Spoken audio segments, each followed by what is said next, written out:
안녕하세요. 잘 지냈어요? 네. 예, 오늘 다들 표정이 밝습니다. 네, 그렇죠. 광우 학생, 네. 좋은 일 있어요? 복습이 아닙니다, 오늘 제가. 그런 거 복습이라도 좋습니다. 네. 네. 오늘 과장되게 웃는 한 사람이 뛰는데, 자, 복습 수희 학생이죠? 네네. 웃어도 티가 나고 안 웃어도 티가 나고 그냥 무음우스 티가 나게 됐어요. 네. 복습 한번 들어갑시다.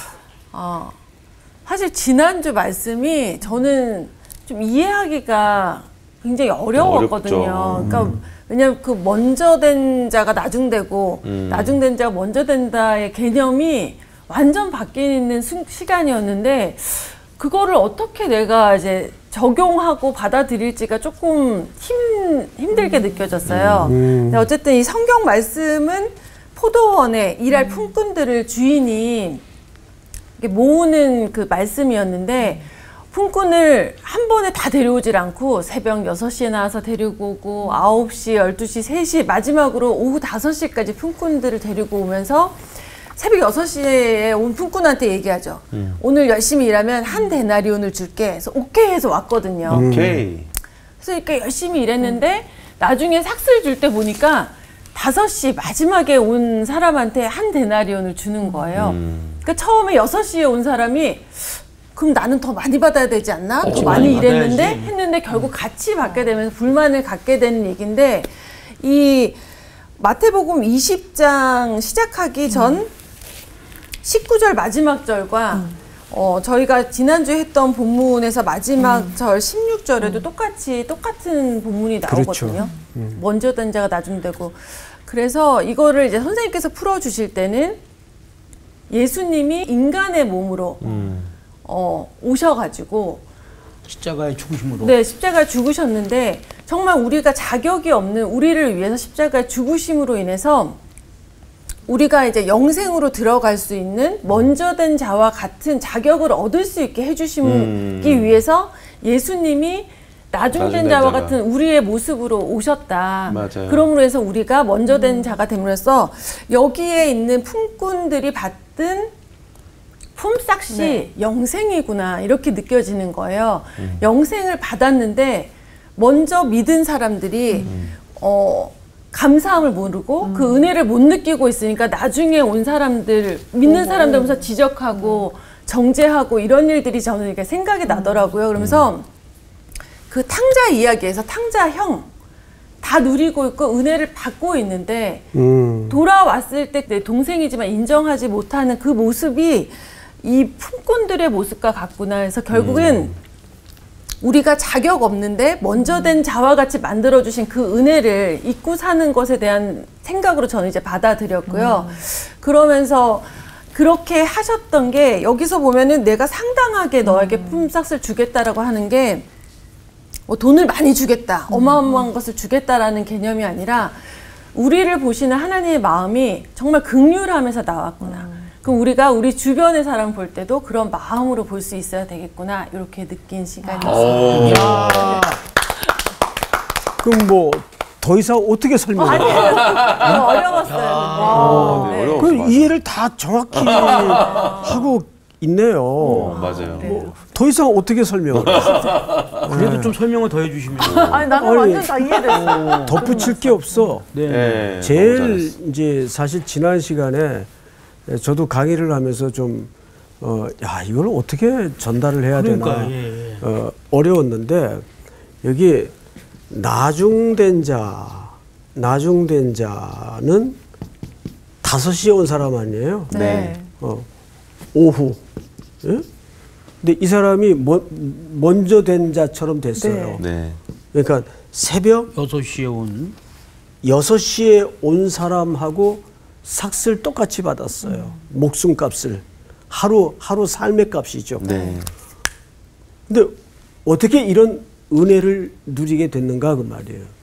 그리스도의 죽으심으로. 네. 예수 그리스도께서 먼저 오신 자인데 나중된 자처럼 되셨어요. 네, 저희 몸으로. 그렇죠. 네. 예? 그럼으로써 그 은혜가 우리에게 나중된 자가 먼저 된 자와 같은 은혜를 누리는 그러니까 이건 십자가 얘기예요, 결국. 네. 예? 뭐 제가 지난 시간 그 서두에 말씀드린 것처럼 나중 믿었는데 뭐 선교사 나가고 뭐 이런 개념의 전혀 아닌 거예요. 적용적 본문이 아니죠. 너무 방금 들은 것처럼 진짜. 너무 잘했어요. 일주일이 지났는데. 네, 사실 지난 시간에 설명이 좀 어려웠습니다. 네, 잘했어요. 박수 한번. 오늘 수업 마태복음 61강 지금 무엇을 원하는가? 자, 이제 오늘은 치맛바람의 이야기를 좀 할게요. 치맛바람. 치맛바람이요? 치맛바람의 원조. 네. 네. 자, 몇 절부터 볼까요? 여러분 20장 20절서부터 23절까지 한 절씩만 읽읍시다. 네. 성원 학생부터. 그때 세베대의 아들의 어머니가 그 아들들을 데리고 예수께 와서 절하며 무엇을 구하니 예수께서 이르시되 무엇을 원하느냐 이르되 나의 이 두 아들을 주의 나라에서 하나는 주의 우편에 하나는 주의 좌편에 앉게 명하소서.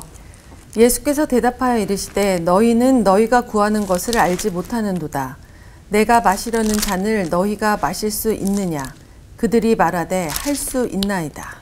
이르시되 너희가 과연 내 잔을 마시려니와 내 좌우편에 앉는 것은 내가 주는 것이 아니라 내 아버지께서 누구를 위하여 예비하셨든지 그들이 얻을 것이니라. 네. 네. 마시는 거를 그냥 이렇게 뭐 음료수 마시는 것처럼 생각하는 것 같아요. 야, 모르지 진짜. 뭐예요. 야. 그래서 여러분 이 설명 마지막 부분에 보면 무슨 얘기가 나오는지 잘 보세요. 광학생 29절 보시면 네. 한번 읽어주실까요? 그들이 여리고에서 떠나갈 때에 큰 무리가 예수를 따르더라. 맹인 두 사람이 길가에 앉았다가 예수께서 지나가신다함을 듣고 소리질러 이르되 주여 우리를 불쌍히 여기소서 다윗의 자손이여 하니 무리가 꾸짖어 잠잠하라 하되 더욱 소리질러 이르되 주여 우리를 불쌍히 여기소서 다윗의 자손이여 하는지라. 예수께서 머물러 서서 그들을 불러 이르시되 너희에게 무엇을 하여 주기를 원하느냐. 네. 자, 갑자기 맹인 얘기가 나오죠. 네. 사실 오늘 제자들의 얘기와 굉장히 연관성이 있습니다. 그래서 광학생에게 제가 일부러 낭독을 시킨 거예요. 네. 여러분 오늘 본문의 22절을 보시면 너희는 너희가 구하는 것을 알지 못하는도다 그랬어요. 그런데 21절에 보니까 예수께서 이르시되 무엇을 원하느냐. 이 맹인들에게 물었던 질문하고 똑같죠. 네. 네. 근데 맹인들은 뭐라 그랬어요? 보기를 보기를 원하나이다. 자, 눈뜨기를 원하나이다. 네. 그러면 지금 이 맹인의 이야기를 통해서 누구를 빗대고 있는 겁니까? 제자들. 네. 그렇죠. 그러니까 항상 성경의 기초적인 읽기가 문맥, 네. 앞뒤 맥락 네. 아주 중요합니다. 그러니까 지난 시간에도 앞뒤 괄호처럼 먼저 된 자가 나중되고 나중된 자가 먼저 된 자 이야기가 똑같이 나왔죠. 네. 예. 그리고 그 안에 어떤 스토리가 있었죠? 포도원 품꾼의 이야기가 네. 있었단 말이에요. 네. 근데 알고 보니까 그 품꾼의 이야기는 예수 그리스도께서 5시에 온 사람들을 새벽 6시에 온 사람처럼 만들기 위해서 죽으시는 이야기를 그렇게 풀어 가신 거예요. 그러니까 성경은 이건 억지가 아니라 어디를 들추어도 십자가의 설명이 빠진 데가 없어요. 그래서 십자가로 성경을 읽을 수 있는 눈들이 자꾸 열려야 됩니다. 네. 오늘 이야기도 사실은 마찬가지예요. 그 이야기를 좀 보십시다. 그때에 세베대의 아들의 어머니가 그 아들들을 데리고 예수께 와서 절하며 무엇을 구하니 예수께서 이르시되 무엇을 원하느냐 이르되 나의 이 두 아들을 주의 나라에서 하나는 우편에 하나는 주의 좌편에 앉게 명하소서. 자, 지금 분위기가 이거 반칙 아니에요? 다른 친구도 많은데? 그러니까 이게 위기감을 느낀 거지. 엄마한테 나 지금 예수님이 얘기도 시작 안 했어. 우리 반은 너무 적극적이라 참 문제가 많어. 이제 내 얘기해도 되겠죠? 네. 잊어먹었네. 저 분위기가 느낌상 다 온 것 같아. 거의 이제 다 된 것 같아. 그 길거리에서 이제 제자들끼리도 누가 크냐라는 논쟁이 있을 정도로 이제 거의 임박했는데 네. 빨리 저기 조각을 해야 될 거 아니냐. 어? 자, 광우가 내무부 장관 할래? 아니면 상훈이가 국방부 장관 할래? 뭐 이런 논쟁이 길거리에서 있었던 거예요. 이 이야기를 이 세배대 아들들의 어머니가 들은 겁니다. 근데 갑자기 어머니가 어디서 튀어나왔을까? 갑자기 진짜로. 정말로. 그런 생각 안 해봤어요? 네, 맞습니다. 지금 생각하고 있습니다. 이분은 어디서 튀어나왔지? 여기 근데 놀랍게도 마태복음 27장을 넘겨보세요. 같이 다니셨나? 27장이요? 네, 마태복음이 27장이 있어요. 네, 네. 네, 27장 27장 있어요. 27장 있습니다. 눈으로 욕할 뻔했네. 네. 55절 우리 상훈 학생이 한번 읽어보세요. 55절이요. 네. 예수를 섬기며 갈릴레에서부터 따라온 많은 여자가 거기 있어 멀리서 바라보고 있으니 그 중에는 막달라 마리아와 또 야고보와 요셉의 어머니 마리아와 또 세베대의 아들들의 어머니도 있더라. 그래서 같이 따라다녔구나. 다니셨구나.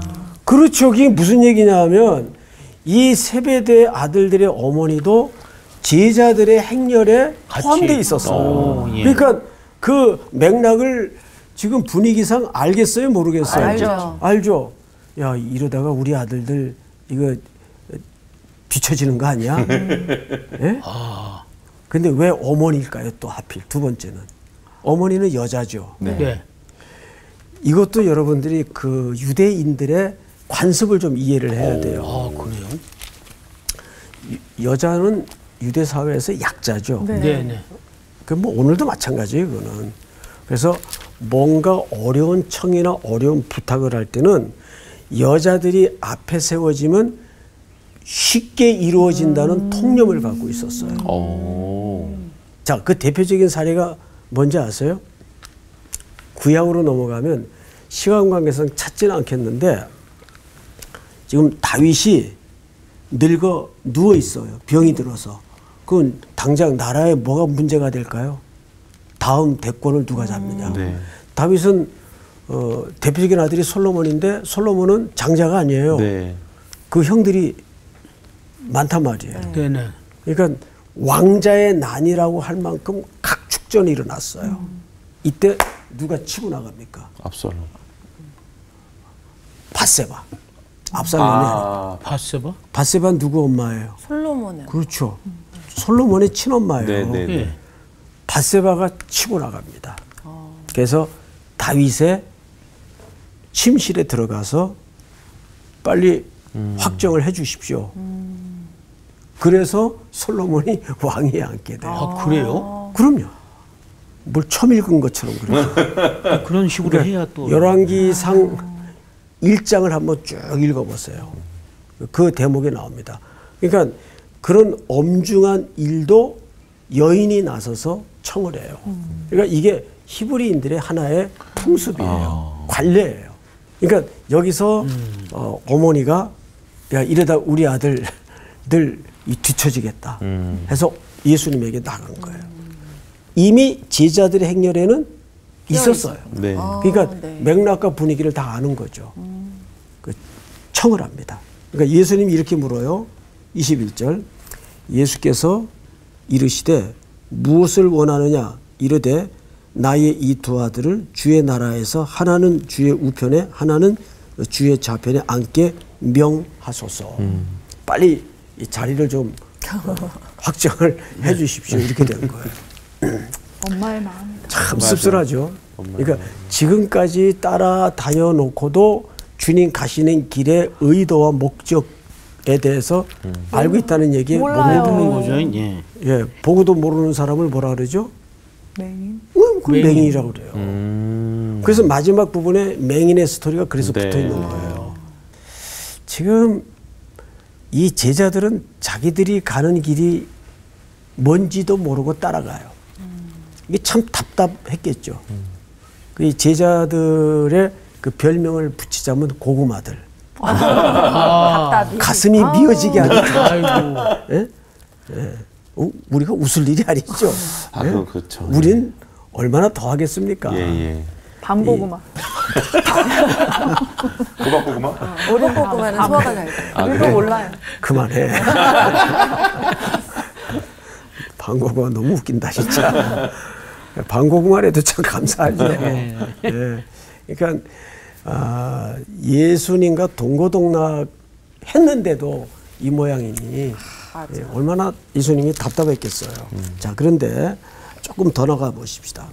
22절 예수께서 대답하여 이르시되 너희는 너희가 구하는 것을 안다 모른다? 모른다. 알지 못하는도다. 내가 마시려는 뭘요? 잔. 자, 여러분 왜 하필 또 잔 얘기를 하실까요? 성경에는 잔 얘기가 두 가지로 사용이 됩니다. 예를 들어서 시편 23편 5절에 보면 잔이 나오죠. 그 잔은 무슨 잔이에요? 내 잔이 넘치나이다 그래요. 그건 축복의 잔이에요. 그건 은혜의 잔이에요. 그런데 시편 75편 한번 열어보세요. 시편 75편. 우리 저기 향기 학생이 8절을 읽어주세요. 여호와의 손에 잔이 있어 술 거품이 일어나는도다. 속에 섞은 것이 가득한 그 잔을 하나님이 쏟아내시나니 실로 그 찌꺼기까지도 땅의 모든 악인이 기울여 마시리로다. 네, 여기서는 이 잔이 심판의 도구로 사용이 돼요. 그러니까 성경에는 항상 두 가지예요. 축복의 상징이면서 동시에 심판의 상징으로서도 사용이 된다 그 얘기예요. 자, 그런데 예수님께서 너희가 내가 마시려는 잔을 마실 수 있겠느냐 그래요. 근데 제자들의 대답을 좀 들어볼까요? 그들이 말하되 할 수 있나이다. 몰라. 근데 예수님이 여기서 말하는 잔은 어떤 잔을 얘기할까요? 그러니까 예수님께서 말씀하시는 잔은 이 심판의 잔인데 그렇죠. 이 제자들은 뭔가 그쵸. 축복의 잔이나 뭔가 또 나랑 같이 뭔가 함께 할래 이렇게 알아듣는다. 네, 네. 그런 잔으로 이해를 했겠죠. 그래서 할 수 있습니다. 이렇게 된 거예요. 자, 그러자 23절 이르시되 너희가 과연 내 잔을 못 마신다 마신다. 못 마신다. 마시려니와 그랬는데 왜 못 마신다는 거예요? 성경을 마시려니와. 안 봐요? 네. 어? 마시려니와. 수혜 학생, 네. 예수님이 뭐라 그랬어요? 내 잔을 마시려니와. 너희가 나의 마시려는 잔을 마실 수 있겠느냐? 그러니까 제자들이 마실 수 있습니다. 그렇지. 너희는 못 마신다. 이래야 맞는 거 맞죠, 아니에요? 네. 그렇죠. 보통 분위기상. 네. 예. 그런데 예수님이 마실 거야. 마실 거야. 자, 이게 뭘까요, 과연? 이 미래 완성형. 니네가 지금 미관상을 배운 게 있어 하고 또 써먹네요. 미래 완성이요. 그 말도 의미가 있습니다. 여러분, 항상 제가 중의적으로, 이중적으로 설명을 할 때는 그 둘 다 사실 하나의 이야기를 하고 싶은 거예요. 주님이 죽음의 잔을 드심으로써 그 잔은 우리에게 뭐가 됐어요? 축복의 잔이. 네. 은혜의 잔이 잔. 됩니다. 네. 우리를 살리는 잔이 됐잖아요. 네. 뭔 소리인지 알겠어요? 네. 그러니까 여기서 예수님이 말한 건 분명 죽음의 잔을 얘기하는 거예요. 근데 이걸 제자들이 지금 알아요, 몰라요? 몰라요. 모르죠. 모르면서 마신대요. 네. 근데 예수님은 더 반전인 것이 그래. 너희가 마실 거다. 마실 거야. 그러니까 이 간극을 여러분 좀 묵상을 해야 돼요, 사실은. 그러니까 예수님의 말과 제자들의 말이 따로 노는데 예수님은 죽음을 통해 이걸 이루어 가세요, 지금. 제자들이 얼토당토하는 맹세와 약속을 만들어 가시는 거예요. 주님이 걸어가신 그 십자가의 길을 따라가잖아요. 네. 결국에는. 그러니까 결국 마시는 거죠. 마시는 거죠. 그렇죠. 예. 근데 제자들이 이거 몰라요. 자기네들이 그 잔을 정말 그렇게 마시러 쫓아가는지를 몰라요. 근데 예수님은 그 잔을 어떻게 마시게 합니까? 안 마시게 합니까? 마시게 만들어요. 근데 그 자체가 저줄까요? 은혜일까요? 은혜죠. 축복이죠. 그걸 예수님은 제자들에게 축복의 잔으로 영원한 생명과 나라를 위해서 축복의 잔으로 만드는 거예요. 자, 성경을 또 보십시다. 23절 이르시되 너희가 과연 내 잔을 마시려니와 내 좌우편에 앉는 것은 내가 주는 것이 아니라 내 아버지께서 누구를 위하여 예비하셨든지 그들이 얻을 것이니라. 그것은 예수님이 지정하는 자리가 아니다 그 말이에요. 네. 예수님이 다시 오시면 아버지께서 이미 마련해 놓으신 자리일 뿐이다. 자, 그리고 이제 24절을 보십시다. 열 제자가 듣고 그 두 형제에게 대하여 어떻게 여겼어요? 분이 여기. 분이 여기 너무 웃겨 여기 이게. 왜? 유치해. 지금 얘기 잘했어요. 이게 왜 웃겨요? 아니 서로 이제 자리 다툼하는데 사실 이 전에도 본인들끼리 서로 그랬잖아요. 누가 어떤 자리 갈까를 했는데 이제 엄마 동원해서 그러니까 엄마 나와가지고 가치가 아니야 이거지. 하니까 그러니까 서로 그게 시기 질투가 그 안에서도 있었던 게 이 상황에서 드러나잖아요. 아, 그것 때문에 웃긴 거예요. 더 깊은 뜻이 있었군요. 우리 향기 학생. 네? 저도 약간 비슷한 맥락이긴 했는데. 이거를 심리학적으로 좀 접근할 필요가 있어요. 오. 저도 별로 심리학을 그렇게 안 좋아하는데 심리학. 여기서는 제가 어느 심리학자의 글을 읽다가 무릎을 쳤던 적이 있는데 어떤 사안에 대해서 분노를 한다는 건 본인도 그런 마음이 있었다는 거예요. 그렇죠. 자기의 속마음을 들킨 반증이라는 거죠. 그렇죠. 그러니까 제자들이 지금 엄마 카드를 써서 엄마 찬스를 써서 네. 치고 나오는 이 두 사람에 대한 분노는 무슨 심리일까? 자기들도 들켰다는 거예요. 같은 심리를 가지고 그렇죠. 같은 생각. 똑같은 마음을 갖고 있었다는 거예요. 안 갖고 있었으면 사실 화도 안 날 수도 있고. 그치. 그렇죠. 화도 안 나지. 왜 저래? 그냥 멀뚱하지 뭐 화낼 필요도 없죠. 네. 그러니까 대개 보면 이런 분노들 속에 자기 모습이 이렇게 들통이 나는 거예요. 성경을 또 볼까요?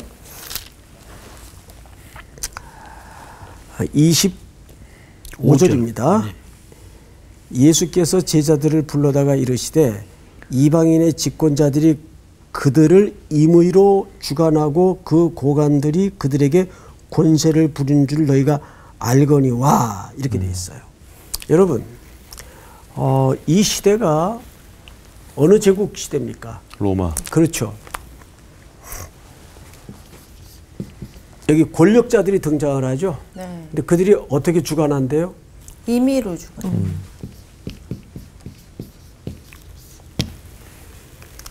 수희 학생, 네. 임의로라는 말을 어떻게 받아들이세요? 뭔가 공통되게 나온 의견으로 가는 게 아니고 그들만의 기준이나 그들만의 그 생각으로 끌어가는 거죠. 잘 설명했어요. 객관적이지 않고 주관적으로 그냥. 또 지멋대로 좀. 독선적이고 임의로라는 말이 그런 개념이에요. 그렇다면 그게 왜 그런 생각이 가능해질까요? 힘이 있으니까. 그렇죠. 네. 로마 제국의 정의가 뭐예요? 힘. 힘이에요. 그 시대는 이런 거예요. 제가 광화학생을 한 대 쥐어박았어요. 네? 그러면 가만히 있으면 그건 정의가 아니에요. 두 대를 돌려줘야 그게 정의예요. 이게 그 시대의 가치관입니다. 네. 지금 우리가 생각하는 거 전혀 다르죠? 그러니까 힘이 정의예요. 그러니까 전부 돈을 벌려고 그러고 권력을 가지려고 하는 거예요. 여러분, 내 손에 붙들려서 마음대로 될 때 이 재미가 또 커요. 예. 예? 이 사회에서도 그래요. 직급이 올라가서. 그래서 그 회장님들이나 사장님들이 그렇게 새벽같이 출근해요. 잠이 안 와. 아, 힘이 있으니까. 힘이 있으니까. 그 행세한다는 게 얼마나 그 매력적인 건지 아세요, 여러분? 그게 이제 사람 죽이는 거죠. 맞아. 그러니까 여기 이 말은 그 시대의 정신을 얘기하는 거예요. 그 시대의 가치관을 얘기하는 거예요. 그런데 이러한 정신이 지금 누구 속에서 발견이 됐다는 거예요? 제자들 속에. 그렇죠. 왜? 예수님이 예루살렘으로 지금 뚜벅뚜벅 걸어가시고 있는 길의 의미를 모르기 때문에. 눈 감은 맹인들처럼 모르니까. 보고도 못 보고 있으니까. 예수님이 그걸 지금 이렇게 뼈를 때리듯이 지적을 하고 싶은 거예요. 그래서 25절을 다시 보시면 예수께서 제자들을 불러다가 이르시되 이방인의 집권자들이, 그럼 이방인의 집권자가 누굽니까? 로마 제국을 얘기하는 거 아니에요. 네. 그리고 이 시대는 히브리인들이 이미 속국이 돼 있었고, 기억나시죠? 네. 자, 그들을 임의로 주관하고, 여기 임의로 주관한다는 말은 수학생이 얘기한 것처럼 힘으로 주관한다는 말이에요. 네. 그렇잖아요, 그 당시. 네. 그렇죠. 세상의 질서가 아, 예. 로마의 통치 밑에 신음하던 때 아닙니까? 또 그 고관들이 그들에게 권세를 부리는 줄을 너희가 알거니와. 그러니까 그 시대는 이 힘이 시대의 가치고 정의고 선이었어. 힘이 선이에요. 그래서 바리새인들도 이 영향을 잘못 받아서 부자가 선이에요. 네. 가난한 자는 하나님께 은혜를 못 받은 사람이에요. 자, 26절. 너희 중에는 그렇지 않아야 하나니 너희 중에 누구든지 크고자 하는 자는 너희를 섬기는 자가 되고. 그러니까 이거는 어느 나라 질서예요? 주님의 도래할 나라의 질서란 말이에요. 완전 반대. 완전 반대죠. 그런데 이 얘기를 어디서부터 지금 쭉 일관되게 해오시는 거예요? 예수님이 산상수훈부터 아, 맞다. 하늘나라의 새 윤리를 설명하셨잖아요. 예? 산에 올라앉으사 무리들에게 팔복이라는 그 유명한 말씀을 시작하셨잖아요. 그 전부 이 얘기 아니에요. 윗사람이 섬기는 자가 돼야 되고 섬기는 자가 큰 자고, 그리고 완전히 시대의 가치를 전복시키는 새로운 윤리, 새로운 질서, 그 얘기를 하는 겁니다. 또 볼까요? 27절을 우리 향기 학생이 한번 읽어보세요. 너희 중에 누구든지 으뜸이 되고자 하는 자는 너희의 종이 되어야 하리라. 이게 그 시대의 가치관으로 말이 안 되는 얘기를 예수님이 지금 하시는 거예요. 으뜸이 되고자 하는 자는 종이 돼야 된대요. 섬기는 자가 돼야 된대요. 자, 그런데 또 볼까요? 예수님부터 그 일을 위해서 왔다는 거죠. 네. 우리 28절은 다 같이 한번 읽어볼까요? 시작. 인자가 온 것은 섬김을 받으려 함이 아니라 도리어 섬기려 하고 자기 목숨을 많은 사람의 대속물로 주려 함이라. 결국 예수님의 생명이 어떻게 될 것을 여기서도 암시하고 있죠. 그러니까 정말 우리가 예수님을 믿고 살아간다는 것은 갈수록 쉬워져요, 어려워져요? 어려워요. 갈수록 어려워져요. 여러분, 이스라엘 지도를 한번 놓고 보십시다. 이렇게 이제 지중해가 있고, 여기 이제 이쪽 블레셋이 있고, 그러면 위에는 뭐가 있어요? 위에는 바벨론, 아수르, 이런 초강대 제국들이 늘 웅크리고 있었어요. 그 다음에 밑에는 뭐가 있어요 또?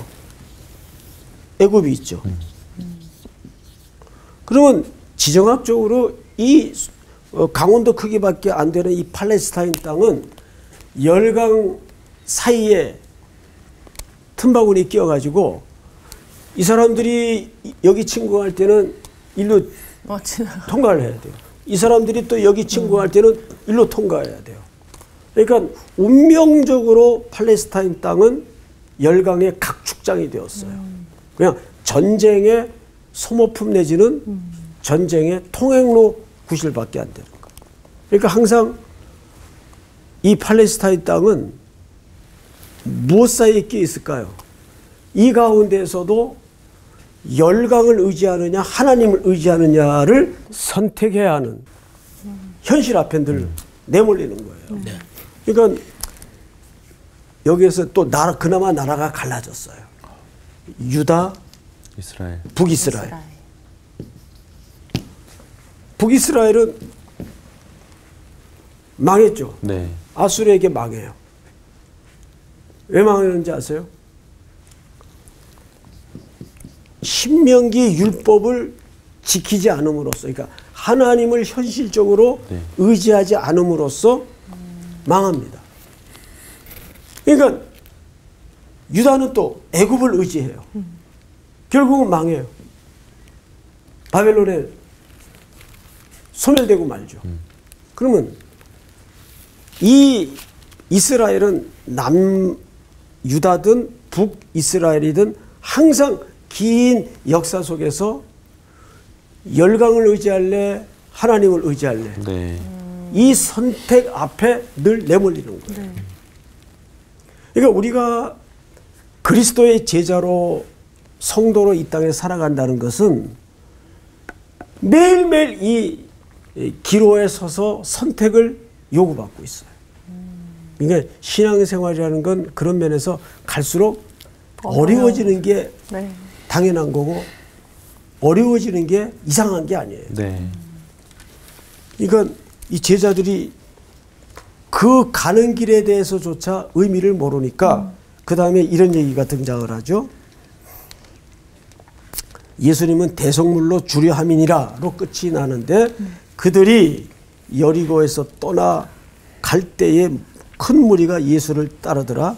맹인 두 사람이 길가에 앉았다가 예수께서 지나가신 다음을 듣고 소리질러 이르되 주여 우리를 불쌍히 여기소서 다윗의 자손이여 하니 무리가 꾸짖어 잠잠하라 하되 더욱 소리질러 이르되 주여 우리를 불쌍히 여기소서 다윗의 자손이여 하는지라. 예수께서 머물러 서서 그들을 불러 이르시되 너희에게 무엇을 하여 주기를 원하느냐.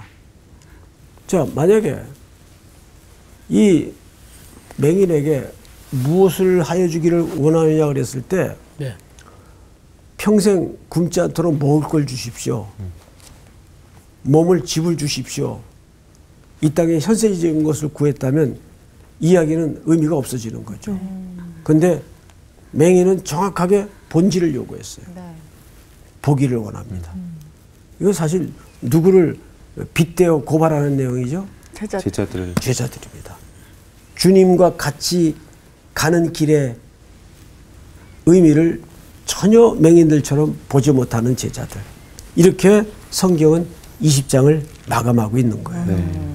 자, 그러면 과연 많은 사람들을 위하여 대속물로 주겠다는 말은 무슨 의미일까? 그 부분만 설명을 하고 마치도록 하겠습니다. 우리 마태복음 1장 빨리 찾으세요. 1장. 마태복음 1장 21절. 우리 저기 수희 학생이 한번 찾아서 읽어주시겠어요? 아들을 낳으리니 이름을 예수라 하라. 이는 그가 자기 백성을 그들의 죄에서 구원할 자이심이라 하니라. 네. 아들을 낳으리니 그 이름을 예수라 하라. 그리고 23절을 마저 읽어주실까요?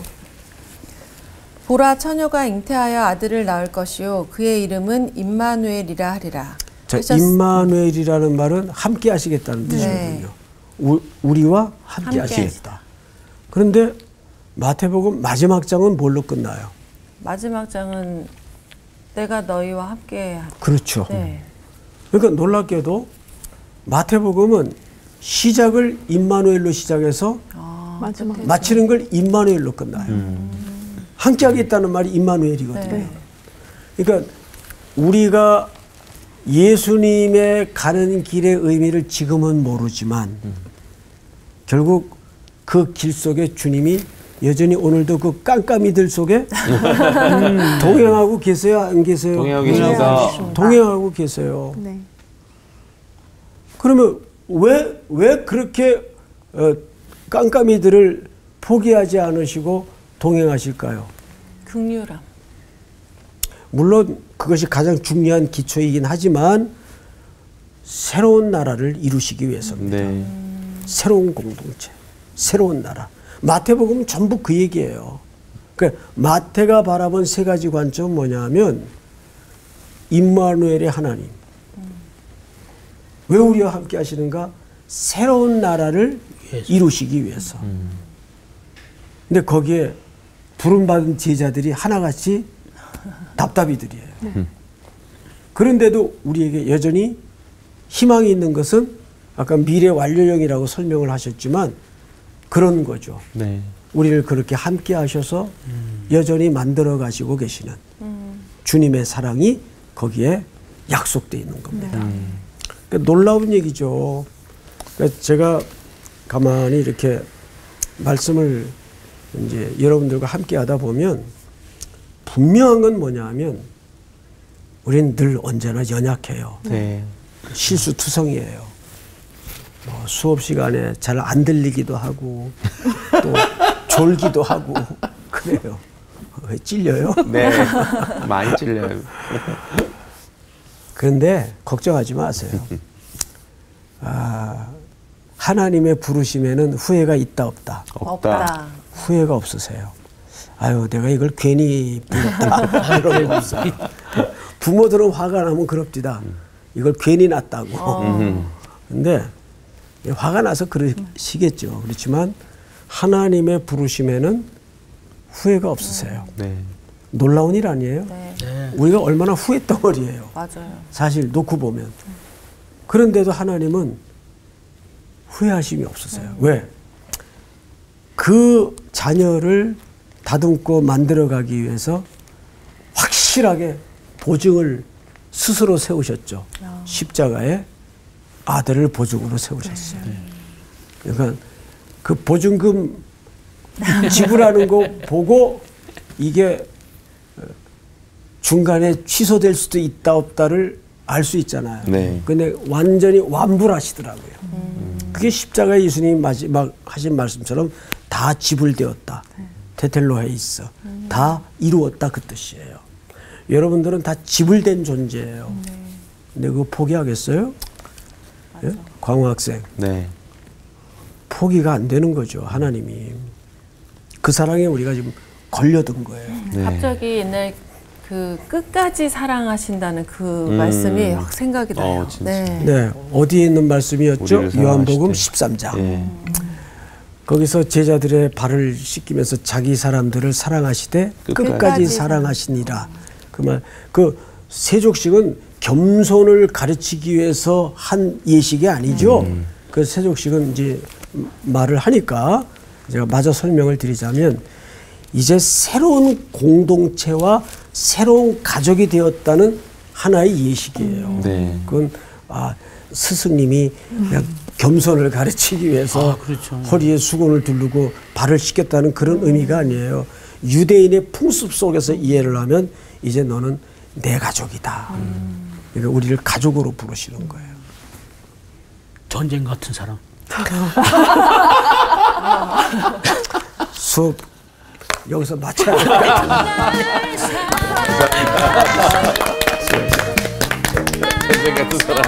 맞아. 근데 세벨의 아들의 엄마는 갑자기 아들 데리고 갔다가 나는 죽을 것이다 뭐 어째 이런 얘기 듣고 아이를 데리고 다시 안 갔네. 야 들어보니까 안 되겠다 뭐 이럴 수도 있잖아. 그렇지, 그렇지. 그래도 끝까지 따랐어요. 그러니까. 그렇지. 그것 끝까지. 또한 은혜예요. 그죠? 뭔가 얘기를 듣고 아니다 싶으면 뒤돌아갔을 법한 제자들인데 맞아. 계속 답답은 하지만 그냥 계속 따라가잖아. 너무 은혜가 됩니다 저는. 네. 네, 우리를 벌써 어쨌든 지불하셨다라는 게 네, 은혜가 됩니다. 지불된 그 값을 생각하면서 한 주간 또 네. 귀하게 네. 하루하루 살아가도록 하죠. 좋습니다. 네. 파이팅!